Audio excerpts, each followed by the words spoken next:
ከጅሎች ጋር ተሰልፎ የጅል ዋጋ ከማግኘት ከብልሆች ጋር ተነቅፎ ከእግዚአብሔር ጋር መክበር ይሻላል። ሱሪ በሚለብሱ ሴቶች መሃል ቀሚስ ለብሶ መሄድ ጅልነት ነው። የእግዚአብሔርን ሰው መጨረስ አይቻልም። የእግዚአብሔር ሰው በምድር ኃይል አያልቅ። የእግዚአብሔር ሰው መቼም አለ።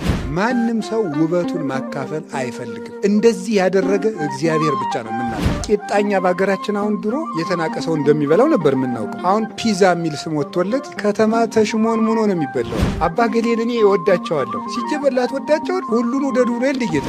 ከእውነት ጋር ብቻውን የቆመ ሰው ብቻውን ትልቅ ዋጋ ያገኛል።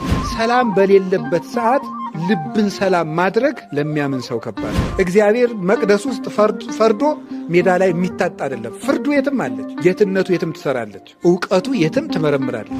እግዚአብሔር አንዱ መልካምነቱ ምንድነው? ብቻውን መኖር ሲችል ፍጥረት መፍጠሩ ነው። አንድ ሰው ቅዱስ እየሆነ ሲሄድ ምስጋና ለምን እንደሚያስጠላው ታውቃላችሁ? ምስጉን የሆነውን የእግዚአብሔርን መልክ እየመሰላት ስለሚሄድ። ጨረቃን የፈጠረው ለኛ፣ ከዋክብትን የፈጠረ ለኛ፣ እጽዋትን የፈጠረ ለኛ፣ አራዊት እንስሳት የተፈጠሩ እኛን ለማገልገል። ከዚያስ መላእክት የሚጠብቁን እኛ።